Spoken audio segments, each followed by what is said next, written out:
अब हम लोग का अगला टॉपिक है कॉन्सेंट्रेशन ऑफ टोटल एनर्जी। अब ये टोटल एनर्जी का मतलब क्या होता है? जब हम सम करेंगे kinetic energy and potential energy का, उसको हम कहते हैं टोटल एनर्जी। मतलब mgh ये हमारा है potential energy plus half mv², ये हमारा काइनेटिक एनर्जी। जब हम इन दोनों का सम करेंगे तो जो आंसर आएगा वो होगा हमारा उस ऑब्जेक्ट का टोटल एनर्जी। इसको मैं एक एग्जांपल से बताता हूँ। मतलब एक ऑब्जेक्ट लिया, मास 20 kg का, उसको ड्रॉप किया height of 4 metre, 3 metre, 2 metre, 1 metre से। तो हमें बताना उसकी पोटेंशियल एनर्जी और काइनेटिक एनर्जी कितनी होगी और उसकी टोटल एनर्जी कितनी होगी। तो बता देता हूँ। मास लिए 20 kg, ये हो गया। ओके, हाइट है 4 मीटर, हाइट भी दे रखा है हमें। अभी हमें निकालना है इसकी पोटेंशियल, काइनेटिक और टोटल एनर्जी। तो पीई का फॉर्मूला होता है mgh। m है हमारा 20 इंटू 4 एंड इंटू 10। हमें इसमें दे रखा है, आप 10 ले लो। तो ये हो जाएगा हमारा 24 जा 80, 80 इंटू 10 800। ये होगा हमारा 800। और इसकी एनर्जी क्या होती है? जूल। अब इसकी काइनेटिक एनर्जी देख लेते हैं। ये होगा हाफ mv²। हाफ तो m हमारा दे रखा है, इसको ऐसे लिख लेते हैं। मास है हमारा 20 इंटू 0 इंटू 0/2। अब ये 0 इंटू 0 क्यों होगा? क्योंकि ये जब उस हाइट पे था तब उस समय इसकी जो वेलोसिटी थी वो 0 थी, इसलिए इधर 0 और 20 मल्टीप्लाई 0 होगा तो हमारा 0 आएगा। तो जो हमारी काइनेटिक एनर्जी है वो 0 होगी। और जो हमारी टोटल एनर्जी है वो इन दोनों का सम करेंगे। 800 plus 0 is equals to 800 joule. तो इसकी जो टोटल एनर्जी प्रोड्यूस हुई इन दोनों से वो हो गई 800 जूल। ऐसे हम हाइट को 3 मीटर का कर लेते हैं। इसकी पोटेंशियल एनर्जी हो जाएगी mgh।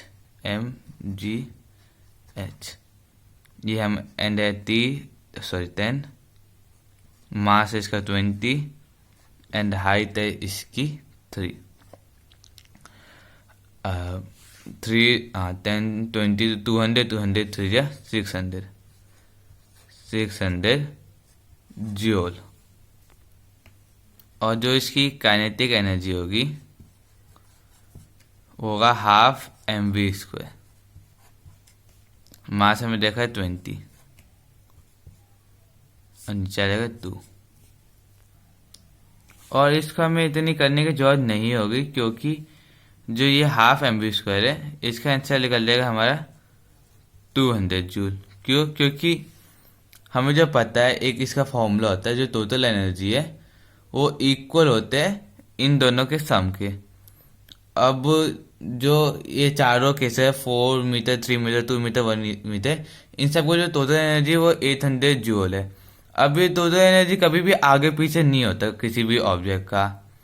और जो इसके काइनेटिक एनर्जी है और पोटेंशियल एनर्जी वो आगे पीछे हो सकते हैं, मतलब उनके सम्स हो गए किसी भी सिचुएशन में तब वो सेम ही रहेंगे।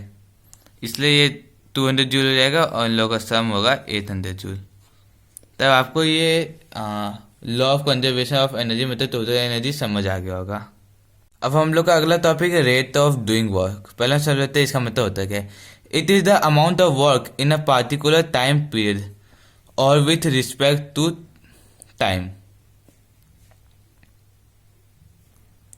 इसका मतलब ये है कि जो भी वर्क डन है हुआ है ऑब्जेक्ट का, उसको अपॉन टी वो होगा हमारा रेट ऑफ डूइंग वर्क। मतलब और जो रेट ऑफ डूइंग वर्क होता है इज नथिंग बट पावर। मतलब जो हमने पावर लगाई है is equals to work done upon time. और इसकी जो एसआई यूनिट होती है वो होती है वॉट, और इसको हम रिप्रेजेंट करते हैं W से। और जो इसकी एक अलग यूनिट होती है जो होती है हॉर्स पावर।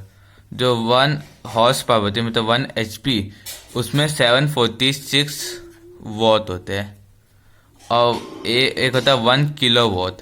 तो 1 किलो वॉट में 1000 वॉट प्रेजेंट रहते हैं। अब आपको समझ आ गया कि पावर क्या होता है। Power is nothing but work done in the time interval, वही होता है पावर। अब हम लोग का अगला टॉपिक है कमर्शियल यूनिट ऑफ लाइफ। अब हमने पिछले टॉपिक में पढ़ा था कि जो 1 किलो वॉट होता है उसमें 1000 जूल होते हैं।